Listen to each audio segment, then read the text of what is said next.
Hermanos, ¿qué tal? Buenas tardes. Bienvenidos a esta sesión de preguntas y respuestas. Gracias por estar aquí. Gracias por hacer el esfuerzo de venir.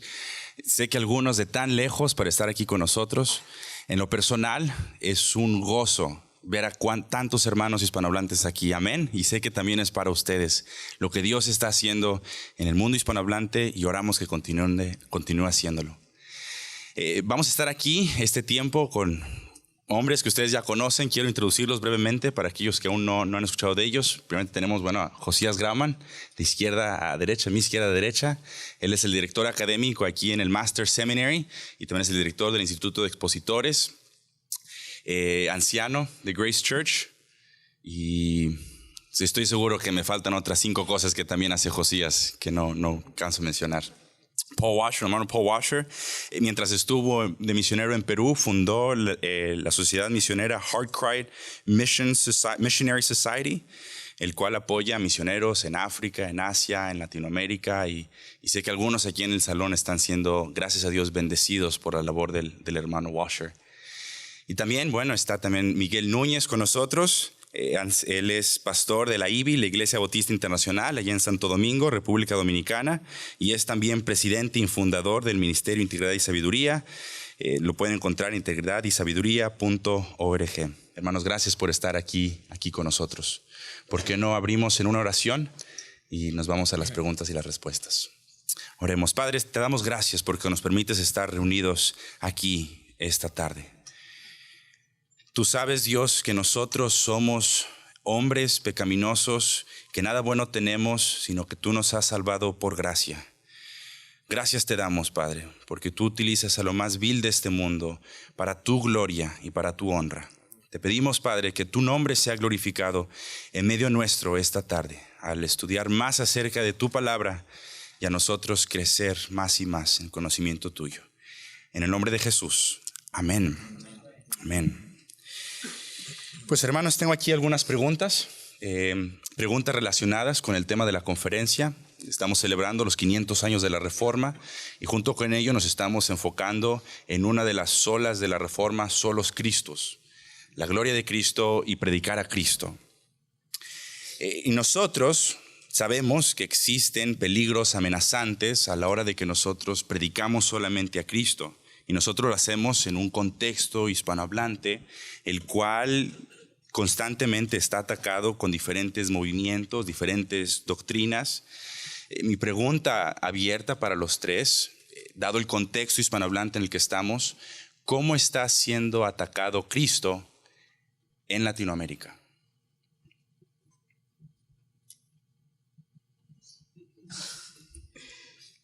Bueno, yo creo que muchas veces no lo vemos porque el ataque frecuentemente no es frontal, en el sentido de que al ser una cultura católica, pues todo el mundo entiende que Cristo es Dios, bueno, todo el mundo entre comillas, pero que Cristo es Dios, es el Hijo de Dios, es el Redentor. Yo creo que el problema está cuando detrás de todo eso que se ve hay tantas otras cosas que sí representan una amenaza para la salvación solo en Cristo. Para comenzar, está la doctrina católica de por sí, lo mismo que se enseñó hace 500 años, en esencia, con pequeñas variantes, es lo que la iglesia continúa enseñando hoy, una salvación que es en Cristo, que es por gracia, que es a través de la fe, pero eso no es suficiente. Entonces ahora tienes que agregar las obras, y a través de las obras también, o junto con las obras, los sacramentos de la iglesia. Y entonces ahora tenemos un Cristo más. Entonces, en ese sentido, el ataque a la persona de Cristo es más indirecto. Pero cada vez que el evangelio está en juego la persona de Cristo, porque en esencia el evangelio es Cristo. Y tenemos todo un movimiento herético del evangelio de la prosperidad. Y tenemos todo un movimiento enorme de señales y prodigios, y todo eso relega a Cristo a un segundo plano, y muchas veces entonces lo que toma preponderancia es lo que la gente entiende como el trabajo del Espíritu Santo y milagros y hablar en lenguas y una serie de manifestaciones que ponen a Cristo en un segundo lugar, que no es como la palabra lo tiene, pero que sí representa una amenaza para lo que sería No para la persona de Cristo, porque nadie puede amenazar a Dios, pero para lo que es la doctrina, la enseñanza de la doctrina. Y ahí, para no monopolizar la conversación, sería una manera de comenzar la respuesta. Si un hermano puede darme un atributo de Dios. Santo. Otro atributo de Dios. Soberano, justo. Ok. Mira, santo, justo, soberano. ¿Qué hemos dicho? De una forma no hemos dicho nada. ¿Por qué? No significa nada hasta que definamos las palabras. ¿Qué significa santo? ¿Qué significa justo? ¿Qué significa soberano? Entonces, uno de los problemas más grandes, no solamente en Latinoamérica, sino también en todo el mundo, es que tenemos un Cristo no definido. Y es el labor del pastor definir con las Escrituras quién es Cristo. Yo puedo entrar en una fiesta de Hollywood y decir que soy seguidor de Cristo y nadie se va a enojar hasta que yo explique lo que significa la palabra Cristo. Okay. Otra cosa que es muy importante es, si uno estudia 1 Timoteo capítulo 4 versículo 1, dice: pero el Espíritu dice claramente que en los últimos tiempos algunos apostatarán de la fe, prestando atención a espíritus engañadores y a doctrinas de demonios, mediante la hipocresía de mentirosos que tienen cauterizada la conciencia. Cuando leemos este texto estamos pensando que en versículo 3 que Él va a hablar del anticristo, ¿no? Porque Él nos ha dado una advertencia única en las Escrituras. Muy fuerte. Entonces, mira lo que dice en versículo 13: prohibiendo casarse y mandando abstenerse de alimentos. ¿Qué tiene que ver con nosotros? La mayoría de nosotros nos hemos casado y ustedes no han abstenido de comida. Yo puedo verlo. Entonces, ¿por qué nos ha dado una advertencia tan fuerte solo para hablar de matrimonio y comida? Este texto tiene tanto que ver con nosotros. Lo que Él está diciendo es lo siguiente. En versículo 16, Él nos presenta el Evangelio. Él sigue con versículo 1 y 2 y versículo 3. Y lo que Él está diciendo es lo siguiente. Cuando la iglesia da más prioridad a cualquier otra cosa que Cristo, es apostasía. ¿No? Entonces, si estamos en una iglesia que siempre está hablando de homeschooling, han cometido este error. Siempre hablando de homeschooling. O una iglesia que siempre habla del Espíritu Santo, los dones. Hermano, puede ser una iglesia que solamente habla de la reforma, pero no habla de Cristo y el Evangelio. Entonces, nosotros en Latinoamérica tenemos que definir quién es Cristo, y Cristo tiene que ser el centro de todo, la proclamación, el centro de nuestra conducta, todo lo que hacemos en la iglesia, Cristo y el Evangelio tiene que ser el centro.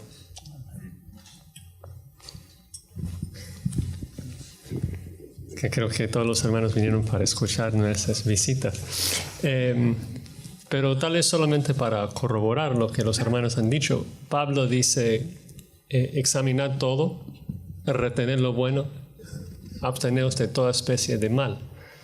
Y yo creo que por lo menos desde mi punto de vista, estando acá en Los Ángeles y viendo a los latinos venir acá, algo que muchas veces caracteriza a esos movimientos es una falta de discernimiento bíblico, ¿no? De que el error no es de tanto peligro para la persona que conoce las Escrituras. O sea, la persona que es como la gente de Berea y siempre escudriña la Escritura, siempre va a la Escritura. O sea, cuando alguien de los pentecostales de solo Jesús vienen y dice, o niegan la Trinidad, pues no va a ser como una amenaza tan fuerte. Pero la persona que no conoce su Biblia está mucho más expuesto a todo ese error. de que, o sea, a veces me sorprendo acá en las iglesias en Los Ángeles el tipo de error que hay y la forma en que supuestos cristianos entran ahí y no ven ningún problema. O sea, entran en una iglesia y hay 50 personas, todos hablando en lenguas de manera simultánea, sin traducción, y dicen, bueno, el Espíritu Santo seguramente está trabajando ahí. Y dices, pero, o sea, ¿no tienes 1 Corintios 14 en tu Biblia? Como que no, es un falto de discernimiento, de que en las iglesias lo que se predica es el hombre, no se predica a Cristo, no se predica a Cristo desde las Escrituras. Y por eso un falto de discernimiento y estamos expuestos a cualquier error que nazca de cualquier parte. Claro, y exaltar a Cristo en nuestras iglesias, el verdadero Cristo, no un Cristo inventado. Estamos en la conferencia, estamos escuchando exaltar a Cristo, predicar a Cristo. Vamos a llegar a las iglesias el próximo domingo después de ese. ¿Qué cosas debemos incluir en nuestro ministerio, a lo mejor en nuestra vida propia, en nuestra predicación, para asegurarnos de que Cristo sí se esté predicando en nuestras iglesias? Bueno, yo creo que hay que cuidarnos de que no pensemos que porque estemos pronunciando la palabra Cristo ya estamos predicando a Cristo, porque venimos a una conferencia como esta, escuchamos el énfasis que hay que hacer y pudiéramos estar hablando continuamente de Cristo, del Evangelio, de una manera que no corresponde a lo que realmente debe ser. Entonces, lo primero que yo necesito entender es que la Biblia entera es cristocéntrica. Todo el Antiguo Testamento apuntaba a Cristo, todo el Nuevo Testamento gira alrededor de Cristo. La pregunta que tengo que hacerme es, por un lado, a la hora de predicar expositivamente, ¿dónde está Cristo aquí? Y si no está tan claro como en otros pasajes, pues de qué manera esto apunta a Cristo, de tal forma que tú puedas predicar continuamente sabiendo que este pasaje tiene que ver con la historia redentora de la cual Cristo es el centro. Y entonces yo creo que eso es donde debemos comenzar. Primero, predicación expositiva, y luego de qué forma la revelación bíblica tiene a Cristo en el centro. Desde Génesis 3:15 ya tenemos a Cristo en el centro, y terminamos en Apocalipsis y tenemos a Cristo en el centro. Entonces, en cualquier texto de la palabra en el que yo me encuentro, de alguna forma Cristo tiene que estar. Yo tengo que entender antes de comenzar a predicar de qué forma esto se conecta a la historia de la cual Cristo es el centro. Y yo creo que esa sería una manera de comenzar a responder esta pregunta. Los cambios no deben empezar en nuestra iglesia ni en el púlpito. Los cambios deben empezar en nosotros y en nuestro estudio. Amén. Hermanos, tenemos que hacernos una pregunta muy importante. Quizás una pregunta que nos va a doler, pero ¿amamos a Cristo? Cuando leemos las Escrituras, ¿estamos buscando un sermón o estamos buscando a Cristo?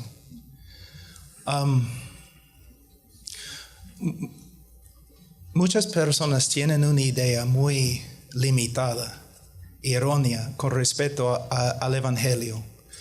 A veces voy a una iglesia y el pastor me dice, ¿qué vas a predicar? Y yo le digo, bueno, voy a predicar sobre el Evangelio.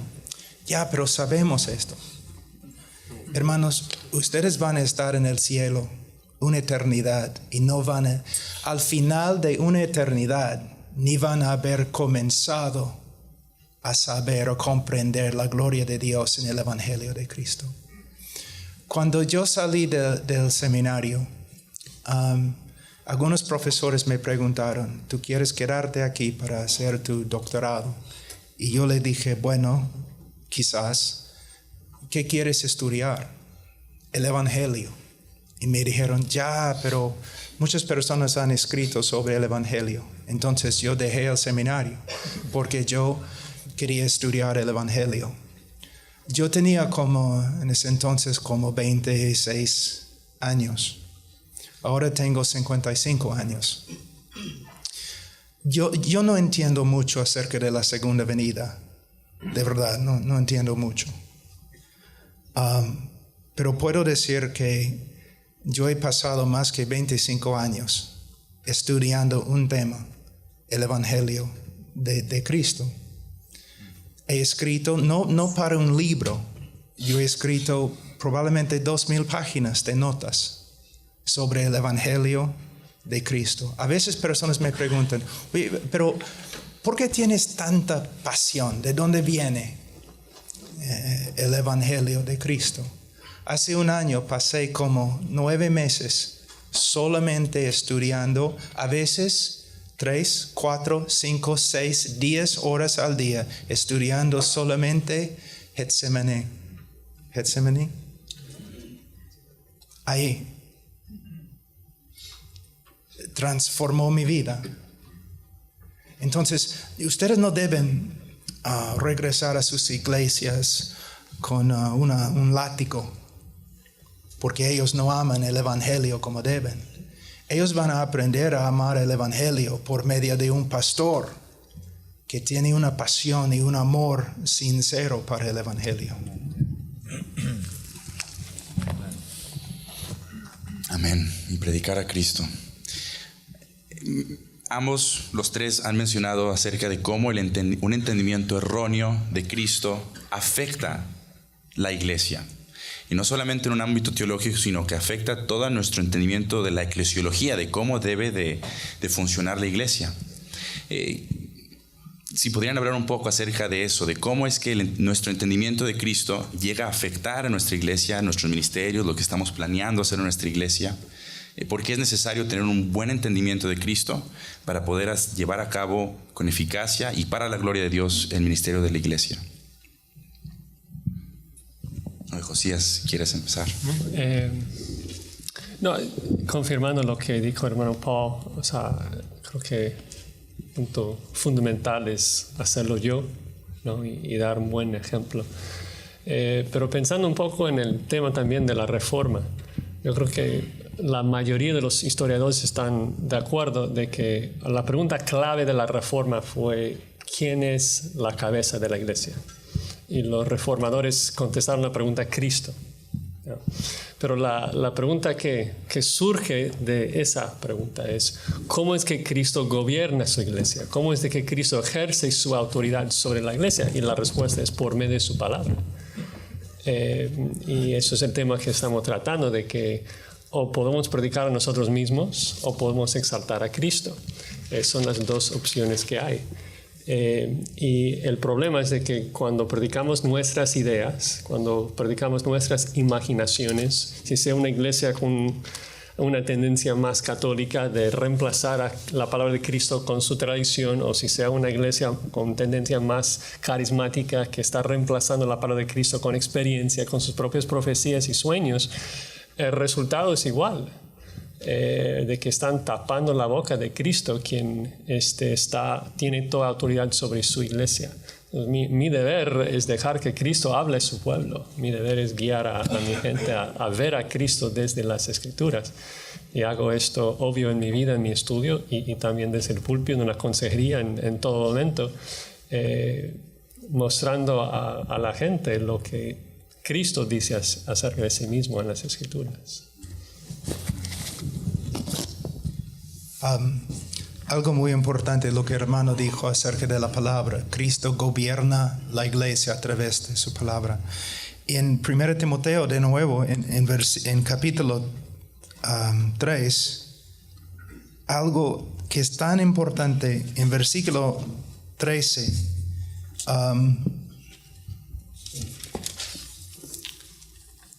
versículo 14, te escribo estas cosas esperando ir a ti pronto, pero en caso que me tarde, te escribo para que sepas cómo debe conducirse uno en la casa de Dios, que es la iglesia de Dios vivo. La iglesia pertenece a Cristo, es su iglesia, es su esposa. Tú y yo somos mayordomos, nada más. Y como mayordomos tenemos un deber: obedecer lo que está escrito, no hacer menos, no hacer más. En Latinoamérica, como en el resto del mundo, uno de los problemas más grandes es que aún la reforma contemporánea no ha llegado a la eclesiología de la iglesia. Pastores que ordenan, organizan y y trabajan en la iglesia no conforme a lo que está escrito, sino conforme a los inventos de los hombres astutos que han hecho iglesias grandes por medio de su liderazgo. Hermanos, nosotros debemos orar siempre: Señor, aumenta mi temor de ti. Y un hombre que de verdad teme al Señor no va a inventar nada, simplemente va a someterse a lo que está escrito. Si Cristo es la piedra angular, para comenzar, y todo el edificio descansa teniendo la piedra angular, ¿verdad?, como la primera base de la zapata, de la fundación. Si esa piedra angular no está ahí o está mal colocada, nosotros sabemos que el resto del edificio va a estar mal edificado. Para comenzar a tener una idea de la importancia que tiene el tener a Cristo en su lugar. Cristo es el lente que nos permite enfocar las cosas como verdaderamente son. Yo no puedo entender incluso bien claramente las Escrituras si Cristo no está en el lugar correcto. Las cosas van a comenzar a lucir un tanto borrosa. Entonces, si Cristo es la piedra angular, pero Cristo es quien compra la iglesia, y Cristo es el dueño de la iglesia, Cristo es el amo de la iglesia, a nosotros nos corresponde vivir en obediencia, como ya Paul señalaba. Nosotros necesitamos vivir y enseñar el señorío de Cristo en todas las áreas de la iglesia y de la vida del individuo. Yo creo que uno de los grandes problemas de la vida del creyente es que no hay señorío de Cristo. Una de las cosas por la cual Calvino se destacó en sus sermones, entre otras cosas, creo que Stephen Lawson habla en uno de sus libros que Calvino raramente se bajaba del púlpito sin dejar claro la supremacía de Cristo sobre lo que él estaba predicando. Y yo creo que nosotros necesitamos recordar eso, que eso no es un concepto general como para la sociedad o para la cultura, como muchas veces decimos. Pensamos en Kuyper, que hablaba de que no hay una pulgada cuadrada del universo que Cristo no reclame como suya. Decimos, wow, eso es profundo, pero luego nuestra vida nos refleja eso mismo, que no haya una pulgada cuadrada de mi vida que no esté sometida al señorío de Cristo. Entonces realmente Cristo es la figura central que le da consistencia a toda la historia. Es el lente que le da claridad a lo que veo. Nosotros no vemos las cosas como son, sino como nosotros somos.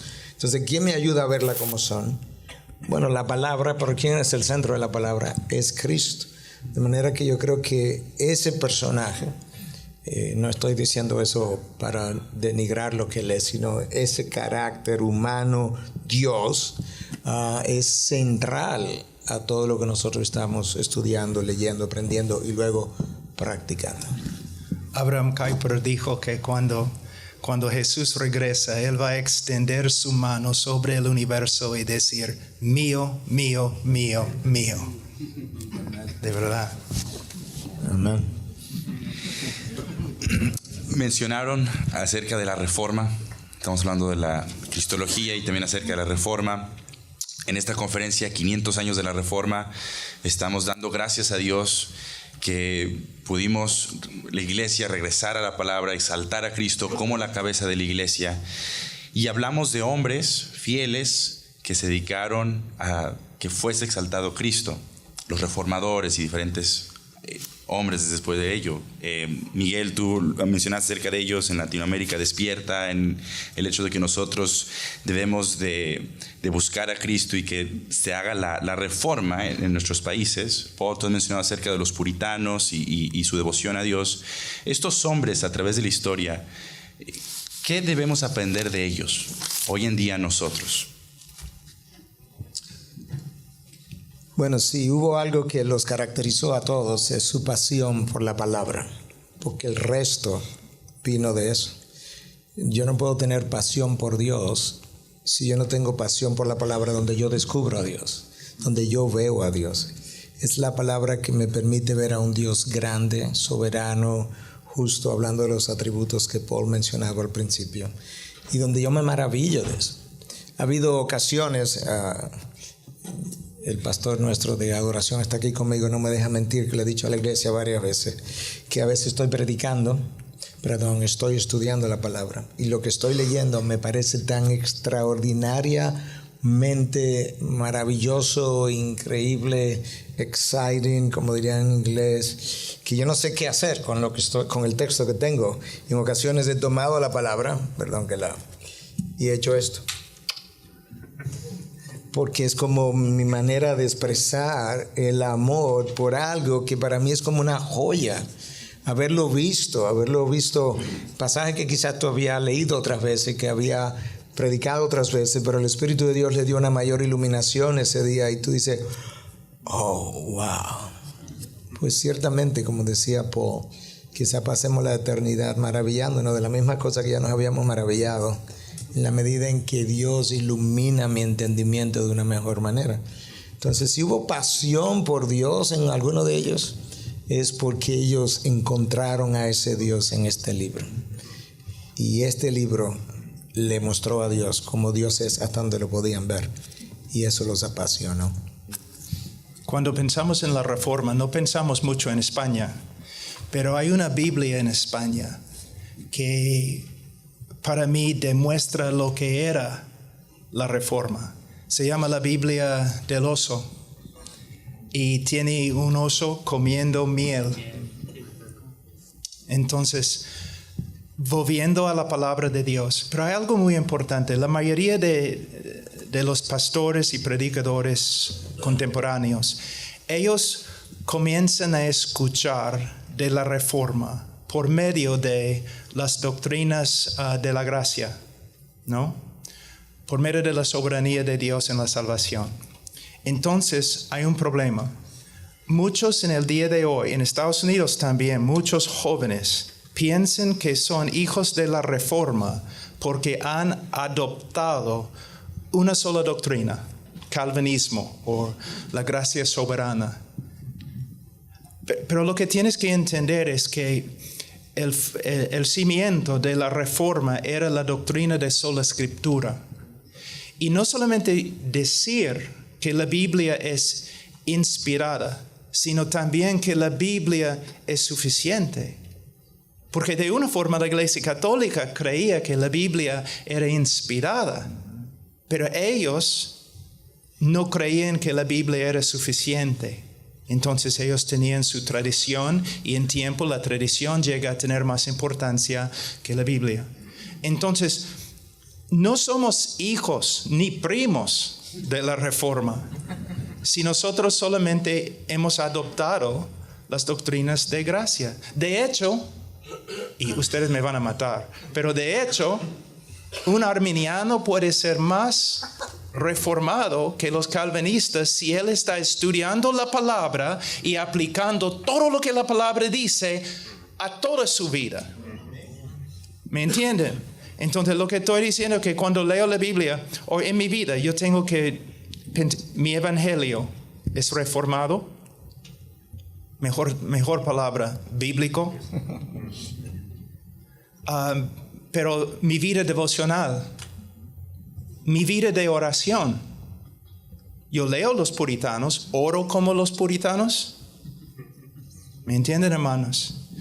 Mi familia es reformada, mi familia es bíblica, ¿no? En la iglesia de Philip, hermano, ayúdame. El mejor comentario del mundo, que estoy con los brasileños de portugués. Oh my gosh, I just lost it. Philip and Matthew Henry. en la iglesia de Philip y Matthew Henry, un hombre que no discipulaba con el catecismo a sus hijos, era disciplinado. Ustedes ni podrían ser miembros de la iglesia de Matthew Henry, ¿no? Entonces tenemos que pensar, toda mi vida, mi santidad, hay una razón por la cual llamaron a los puritanos, porque eran puros, hermanos. Entonces en toda la vida tenemos que tomar la Biblia y aplicar sus verdades a nuestras vidas. Sí, creo que todos están afirmando lo mismo, es exaltar la primacía de la palabra de Dios. porque eso es lo que afecta a todo, afecta a toda la doctrina, afecta completamente nuestra comprensión de quién es Cristo. Cualquier tradición, cualquier experiencia, cualquier sueño humano necesariamente va a robar gloria de Cristo, en el sentido de que por lo menos un intento de robar gloria de Cristo. El Salmo 2 se ríe de ellos, pero la Escritura es la perfecta y completa revelación de Cristo. Le presenta exactamente tal cual es en toda su gloria. Cualquier idea mía solamente va a arrojar una sombra, o sea, va a dar una sombra sobre la perfecta revelación de Cristo. Por eso la necesidad de vivirlo y predicarlo tal cual está escrito. Yo creo que eso es importante recordarlo, porque con frecuencia asociamos la reforma solamente con el principio de la justificación por la fe. El principio material de la reforma fue ese, pero el principio formal de la reforma, lo que le dio forma, de donde todo salió, es sola Escritura. Sola Escritura, toda la autoridad, toda la inspiración, toda la suficiencia de la Escritura es lo que le da forma al resto del movimiento. Y lo que reta, desafía y cambia la iglesia y las sociedades fue sola Escritura, la autoridad de la palabra. Bueno, como Martín Lutero decía, yo no hice nada, yo simplemente prediqué la palabra y la palabra lo hizo todo mientras yo dormía. Es una buena forma de pensarlo.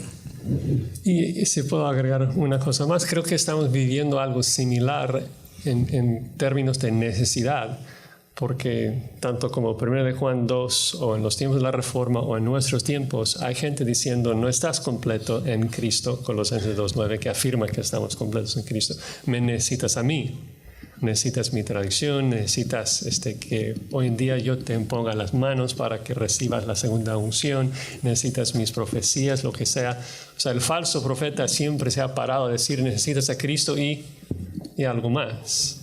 La declaración de la Reforma fue no, o sea, necesitas a Cristo y nada más. Pues se nos fue el tiempo, así de rápido. A veces nos sentimos en estas conferencias que queremos ser ya tiendas para quedarnos aquí. Hermanos, muchas gracias. Quisiera utilizar brevemente 2 minutos de su tiempo, brevemente para informarles acerca de una nueva maestría que está abriendo el Master's Seminary. Hemos hablado acerca de cómo es importante el estudiar la palabra juntos, el hacerlo en las iglesias locales. Paul el lunes en Burbank mencionó la necesidad de preparar a hombres en la iglesia. Nosotros como pastores preparar a nuestros hombres en la iglesia.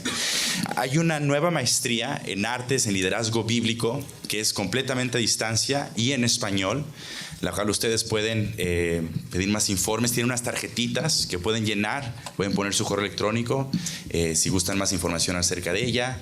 Y esto es una maestría que lo queremos hacer en conjunto con una iglesia local. Queremos hombres que estén sirviendo ya en sus iglesias locales para poder apoyarles en lo que ya están haciendo.